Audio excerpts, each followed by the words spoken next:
tempe,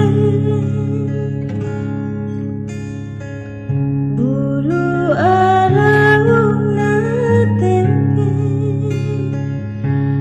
badai cimri cukumi alamati rohali, utiro toni lagosi, utiro toni lagosi, uiran liratoni. Assalamualaikum warahmatullahi wabarakatuh. Terima kasih atas kesempatan yang diberikan. Jadi kali ini saya akan memaparkan materi restitusi posisi kontrol guru dan segitiga restitusi. Jadi sebelumnya tadi sudah ada beberapa materi yang telah dipaparkan oleh teman kami, yaitu ada keyakinan kelas, ada kebutuhan dasar manusia, ya.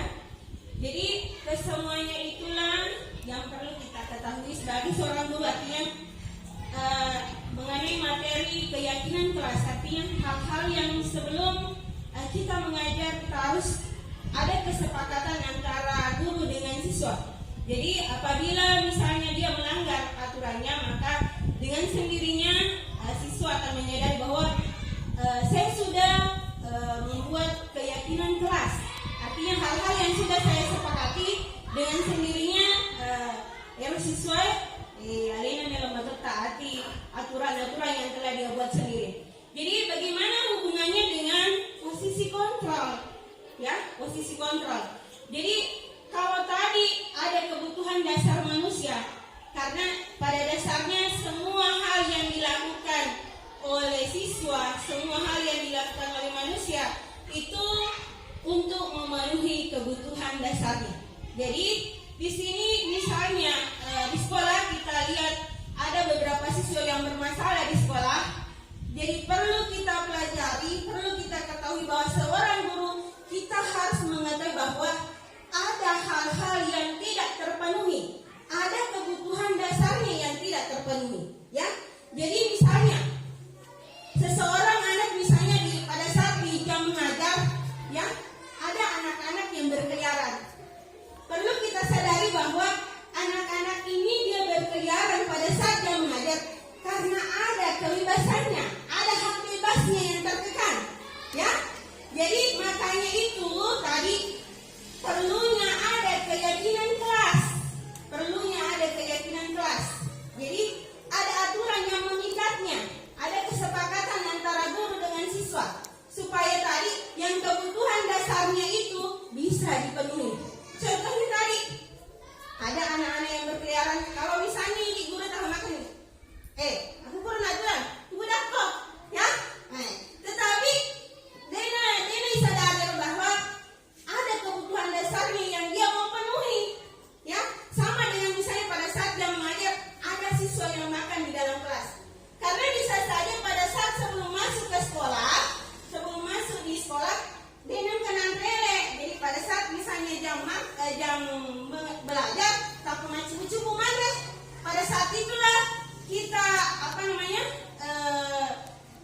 tapi yang parah nih. Berarti ada kebutuhan dasarnya yang mau dia penuhi pada saat itu. Nah dia dipahami, tapi yang lain hukuman pada saat itu. Mantap kok dia bagaimana?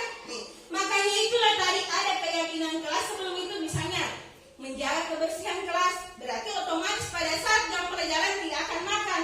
Dia sendiri dengan kesadarannya itu dia namanya kilauan kelas. Jadi itu tadi perlunya ada keyakinan kelas sebelum masuk di materi posisi kontrol. Jadi sebelum itu kita harus ketahui bahwa ada keyakinan kelas, ada kebutuhan dasar siswa yang harus kita penuhi. Karena pada dasarnya kita sebagai seorang guru ada seorang pendiri itu harus menghamba pada muridnya, menghamba, ya. Berarti bagaimana seorang guru mampu memenuhi kebutuhan dasar siswa, ya? Bagaimana seorang guru mampu memenuhi kebutuhannya? Maka biasanya terciptalah makhluk ini bahwa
bagaimana kita mengontrol diri kita, ya. Piku bicara tak kontrol tak, ya. Dari sinilah seorang guru harus memiliki 5 posisi kontrol, ya. Nah, apakah kita katakan, oh ini ternyata apa hal-hal yang kita lakukan di sekolah itu adalah kontrol kita. Bagaimana kita mengontrol diri kita terhadap siswa, bagaimana perlakuan kita terhadap siswa. Jadi itu tadi posisi kontrol.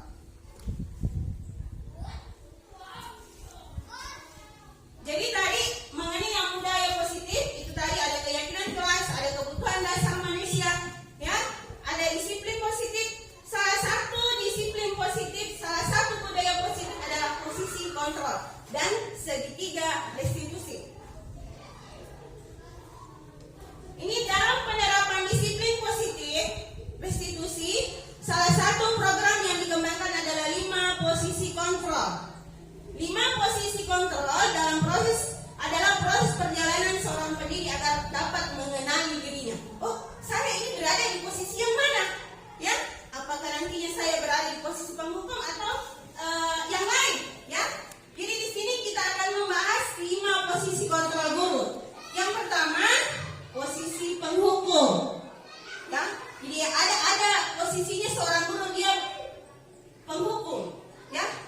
Kemudian yang kedua, pembuat rasa bersalah. Yang ketiga, posisi teman. Yang keempat, posisi pemantau. Kemudian yang kelima, posisi manajer.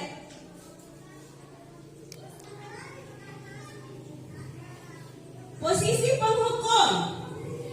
Ini biasanya posisi penghukum kalau ada anak-anak yang berbuat kesalahan, ya. Seorang guru biasanya dia berbicara dengan nada tinggi, menunjuk-nunjuk. Iko, aku metomo, ya, mari apa kerah. Ya, itu biasanya posisi penghukum seperti itu, menunjuk-nunjuk, berbicara dengan nada tinggi. Kemudian dia stop, lagi, terlambat sih. Nah, seperti itu ya. Nah, kemudian dia hukumannya bisa berupa verbal atau fisik, ya. Di sini ada contohnya. Ya, kita bisa perhatikan video ini. Contoh posisi guru sebagai penghukum.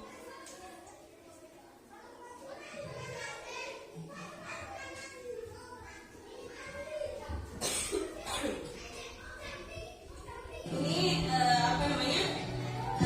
Siswa yang terlambat datang ke sekolah ya.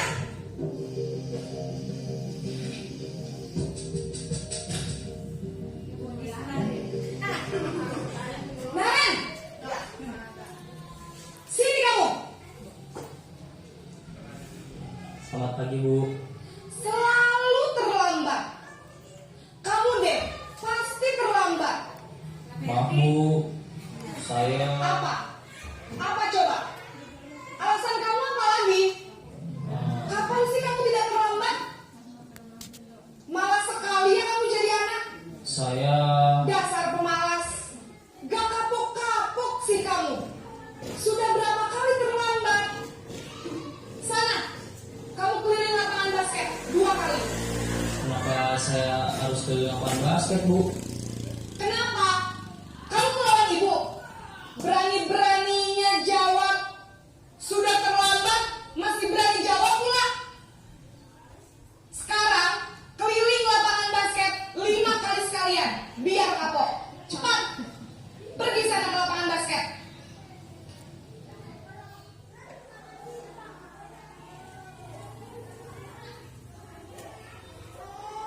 Jadi tadi itu posisi penghukum ya. Dapat kita lihat tadi di dalam video bagaimana dampaknya. Ya. Anak-anak pada saat dia melakukan kesalahan, bagaimana dia dicerca tanpa dipertanyakan apa alasannya, ya. Nah, dia pernah ya, alasannya dia bisa makan. Kenapa terlambat ya? Tak langsung nih iska makan. Terlambat memang Pak, ya. Artinya kalau kita sadari sebenarnya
sih Romo itu?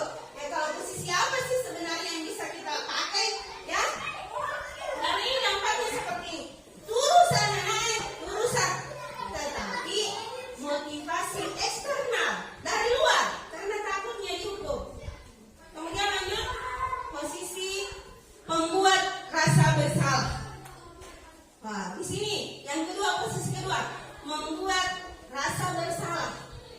Posisi seorang guru di sini dia berbicara dengan nada tenang, cenderung lembut, namun kata-katanya menyalahkan guru. Contohnya seperti ini. Nah, kecil ada kakak sebentar, ya. Kan dia apa tuh kurana? Weh, kumapa tuh presiden? Delana mulai nama aku tuh kumapa aku di sibamu. Ternyata hal itu adalah membuat rasa bersalah. Jadi anak-anak seakan disalahkan, jadi dia merasa bahwa dirinya tidak berharga. Dia merasa berharga dan sedap. Weh, ternyata pada kumapa tuh apa ada pada guru kan? Ya. Nah, seperti itu. Jadi ini bisa dilihat contoh videonya. Jadi kita bandingkan ya. Kita bandingkan antara makro.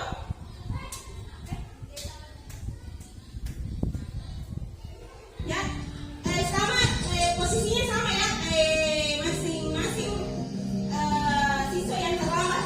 Jadi sama masalahnya, siswa yang terlambat, kemudian perbedaan posisi guru di sana.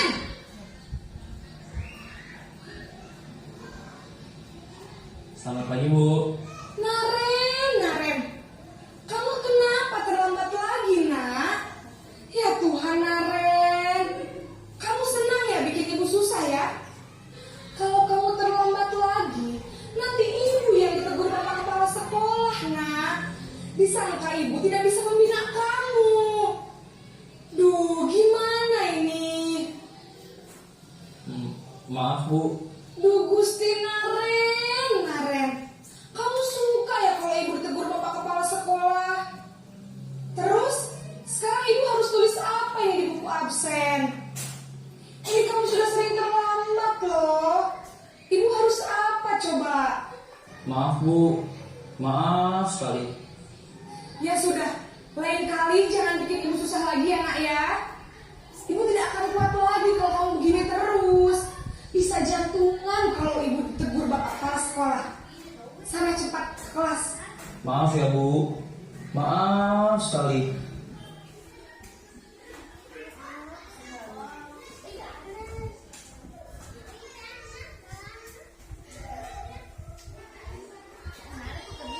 Jadi tadi itu posisi pembuat rasa bersalah, ya.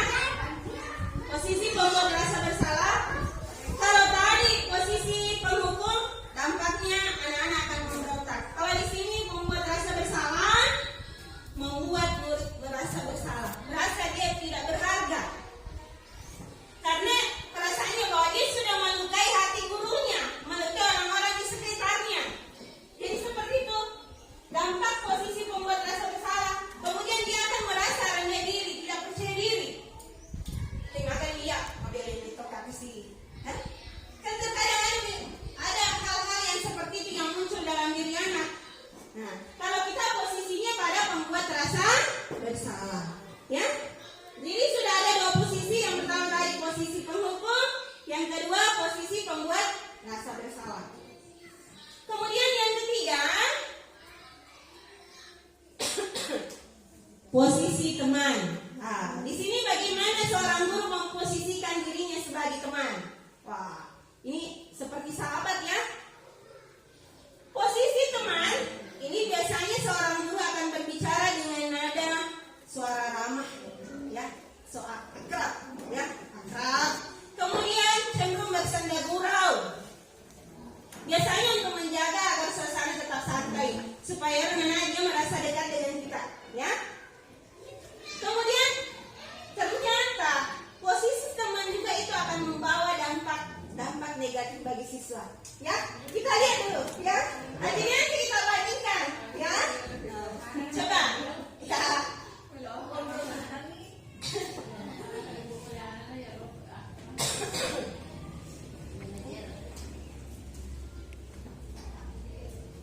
Ya.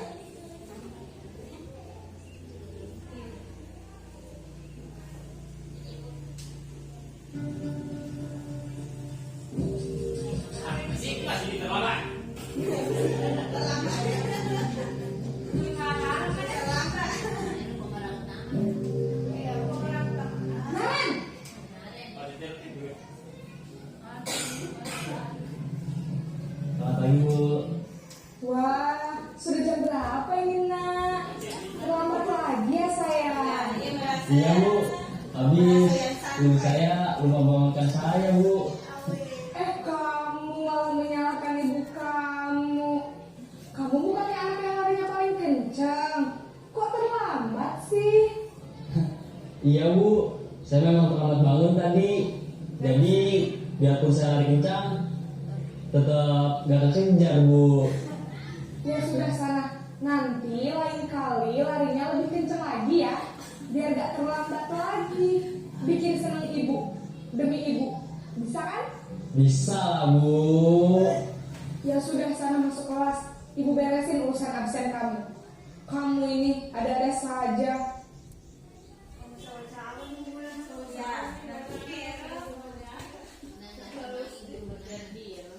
Dan di sini ini posisi seorang guru dia bertindak sebagai posisi teman, ya, di mana gaya bicaranya berbicara dengan suara ramah, akrab, cenderung bersenda gurau, kemudian menjaga suasana santai.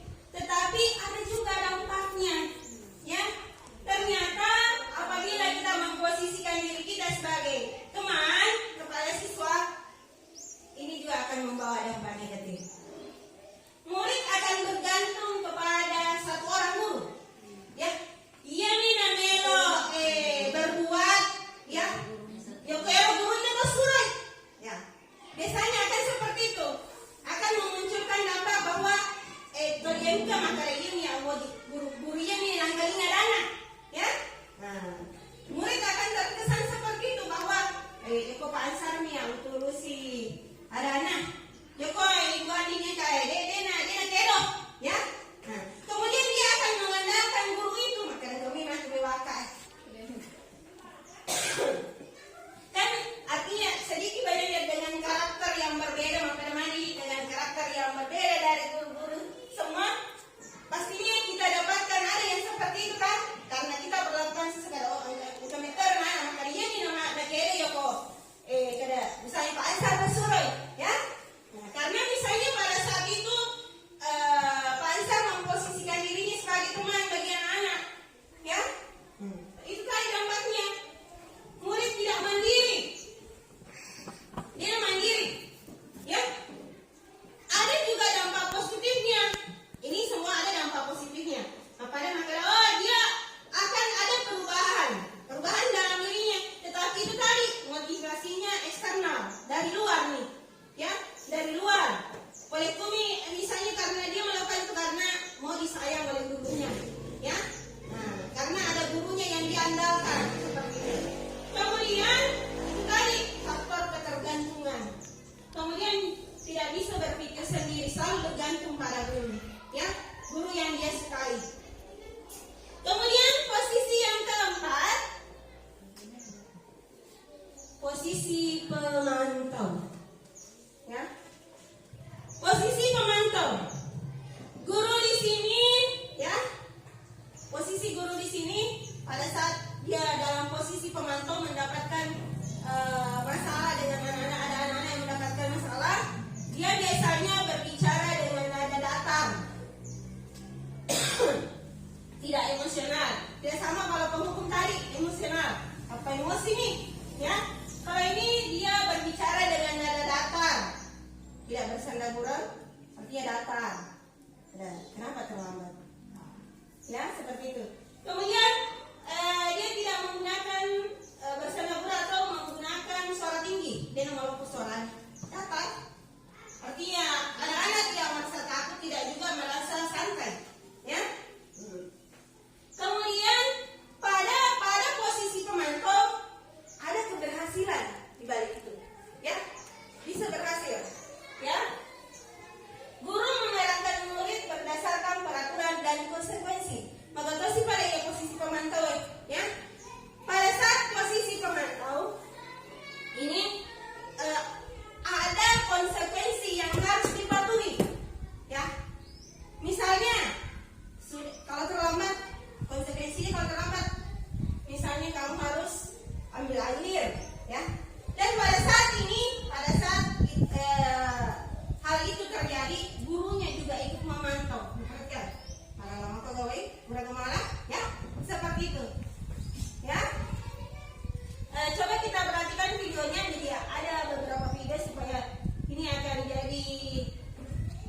perbandingan. Sama ya, semua masalahnya sama.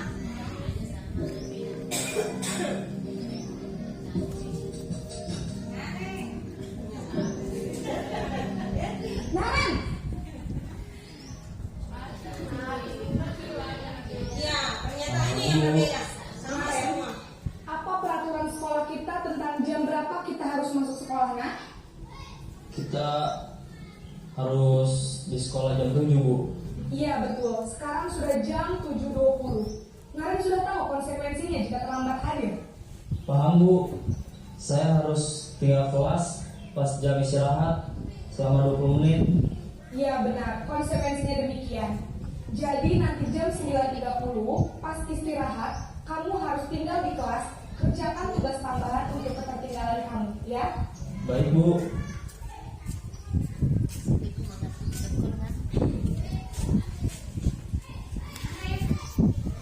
Oke, jadi tadi itu posisi pemantau, berarti ada konsekuensi yang harus ditanggung, ya.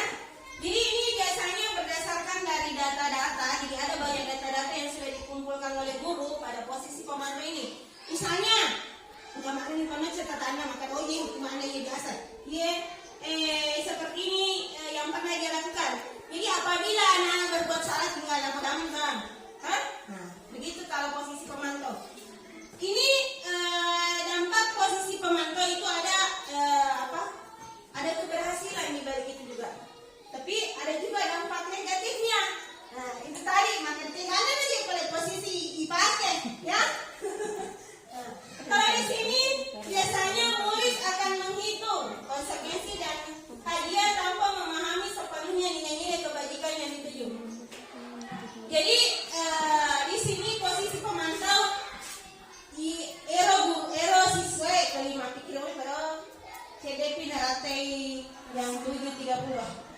Pak, misalnya kalau saya terlambat 5 kali yang wilayah aku yang Pak, kan? Nah, seperti itu yang akan muncul dalam diri siswa. Kada misalnya kalau jangan ada loh ya kamu hukuman nih. Nah pahami siswa kata iya inilah hukuman yang akan saya jalani, ya. Jadi artinya kesadaran yang dia lakukan, ya, belum sepenuhnya di dalam dirinya, ya. Masih dari luar motivasi eksternal. Kemudian di sini tidak sepenuhnya mandiri, ini mandiri Pak, ya. Jadi di siswa di sini belum sepenuhnya mandiri.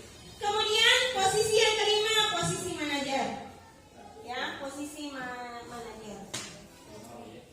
Posisi manajer inilah posisi yang diharapkan sebagai seorang guru, ya. Posisi manajer bukan penggawa, ya. Di sini posisi manajer bagaimana seorang guru membantu siswanya, ya, bersama-sama, ya, memecahkan masalahnya, ya.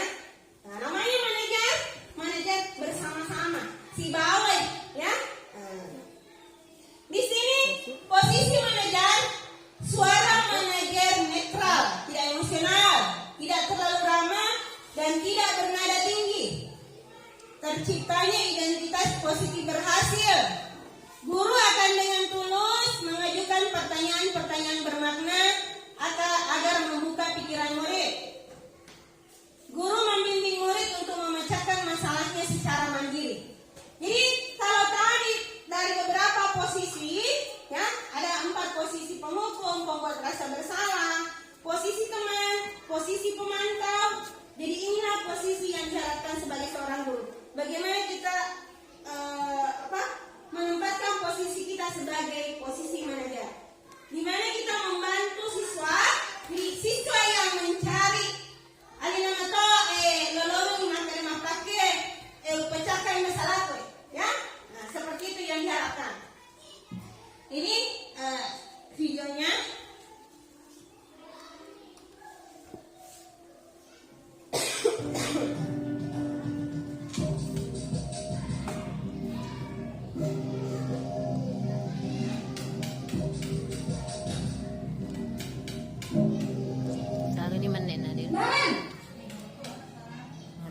Sira si Tangajan.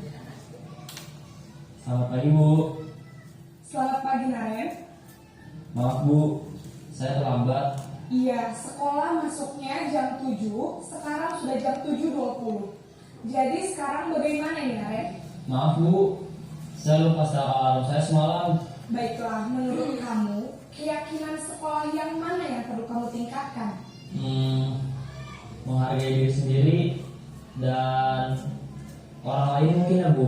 Setuju. Jadi, apakah Naren meyakini prinsip saling menghormati tersebut? Iya Bu, saya meyakininya. Apakah Naren bersedia memperbaiki masalah keterlambatan ini? Bersedia Bu. Bagaimana kamu akan perbaiki masalah keterlambatan ini? Saya akan coba untuk tidak lupa menyetel alarm saya Bu. Baik, kalau Naren lupa menyetel alarm di rumah, ada orang yang kira-kira bisa bantu mengingatkan tidak? Ada Bu, kakak saya, Kak Emma. Ada lagi selain Kak Emma? Selain Kak Emma, Kalau ku ada ibu saya. Baik, jadi yang mengingatkan Naren adalah Kak Emma dan ibu kamu ya? Kira-kira akan mulai setel alarm kapan nih Naren? Setelah pulang sekolah, akan segera saya lakukan. Baik, jadi Naren akan setel alarm untuk bangun besok pagi dan akan diingatkan oleh kakak dan ibunda Naren ya. Ada lagi yang mungkin perlu dilakukan Naren agar tidak terlambat bangun lagi? Tidak ada Bu. Baik Naren, terima kasih untuk kerjasama kamu. Sekarang kamu perlu kembali ke kelas untuk belajar. Baik Bu, terima kasih.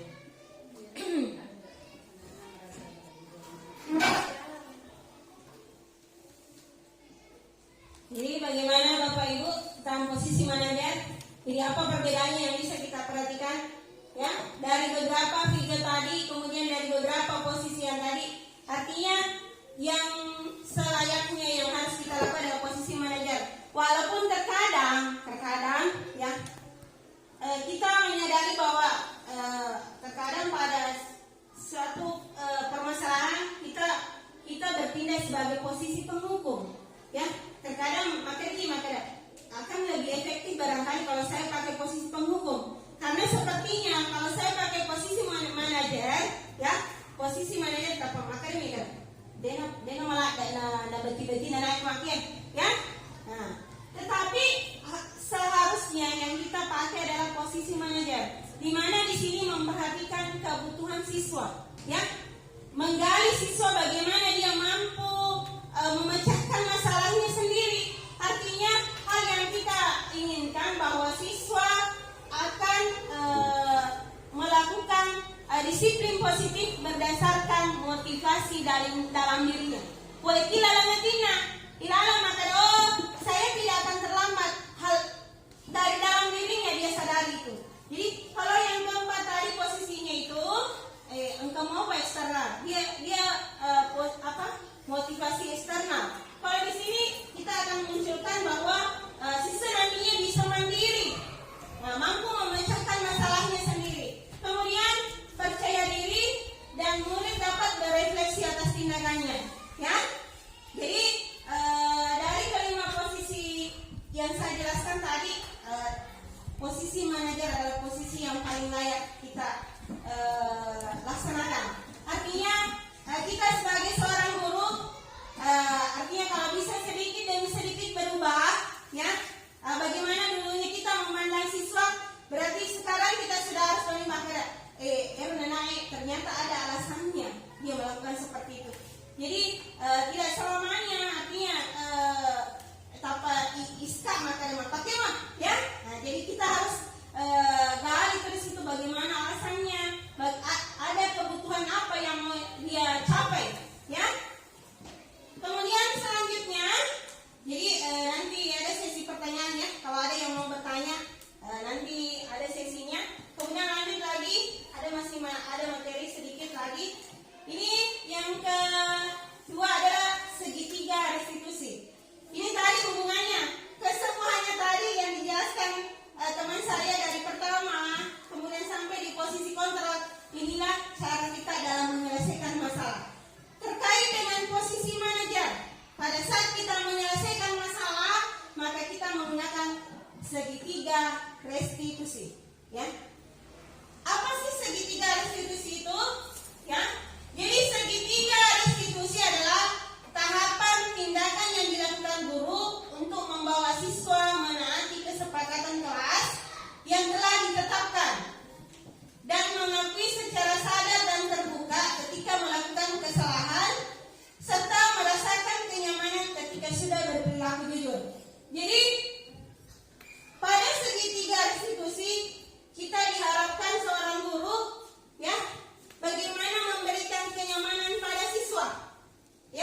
siswa itu bisa memecahkan masalahnya sendiri. Ya, jadi ada tiga sisi dalam segitiga restitusi. Yang pertama adalah menstabilkan identitas. Yang kedua, validasi tindakan yang salah. Kemudian yang ketiga adalah menanyakan keyakinan. Ya, ini sebenarnya sudah waktu jam istirahat. Oke, ini yang pertama menstabilkan identitas. Ya, pada saat menstabilkan identitas, artinya begitu kita dapatkan ada suatu masalah, ya, ada anak-anak yang bermasalah, jadi kita bisa pakai ini, ya, segitiga restitusi dalam menyelesaikan masalah. Yang pertama, menstabilkan identitas. Biasanya pada tahap menstabilkan identitas, guru akan berkata, misalnya kalau ada anak-anak yang berbuat salah itu hal yang manusiawi, ya. Jadi dia tetapi salah menemukan, ya. Artinya kita kembalikan bahwa hal itu hal yang dilakukan adalah hal yang manusiawi. Semua orang pasti akan melakukan kesalahan, ya. Jadi anak-anak tidak akan merasa terbebankan. Menurut kamu ya tak salah ada kan, ya. Dia malah di mana Pak? Tak pada itu apa ya manusia itu, ya. Nah, kemudian tidak ada manusia yang sempurna. Kemudian bisa juga makanya nomor itu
langgar.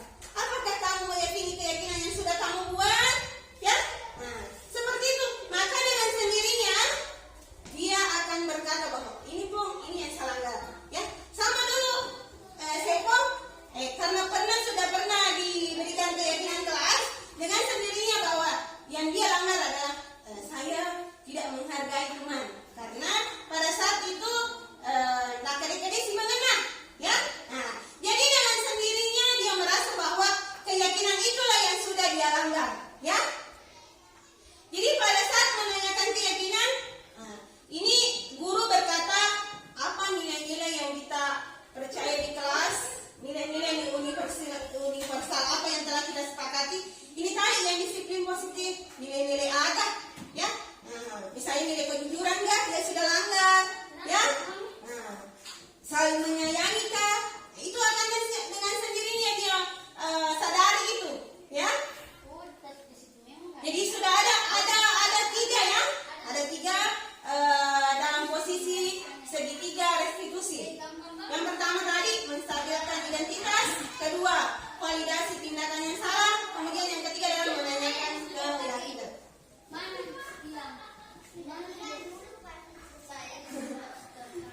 Jadi Bapak Ibu, artinya hal-hal yang kami sampaikan tadi makar Bapak Kumara boleh nggak bisa.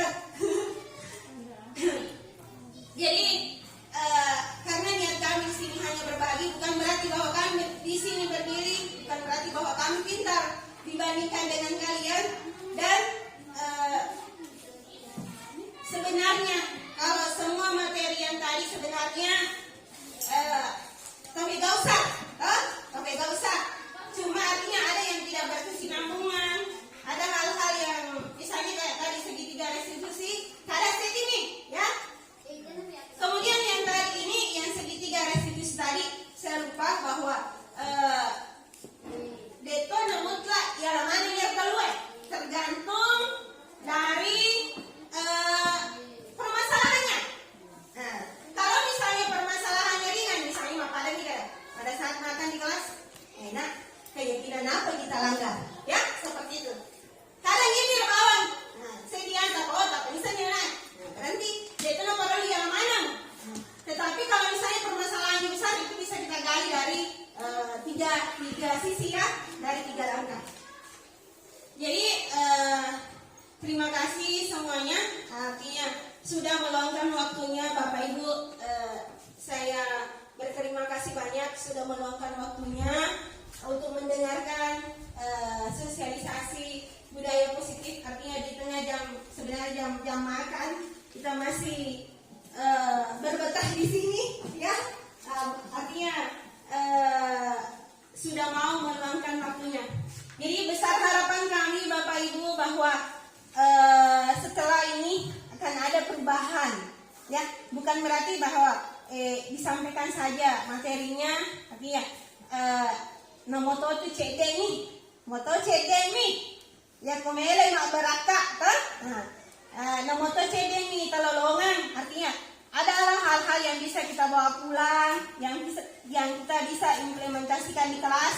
Apakah dia keyakinan kelas, apakah dia posisi kita, artinya sedikit banyaknya ke depannya akan menjadi acuan bagaimana kita bertindak sebagai seorang guru.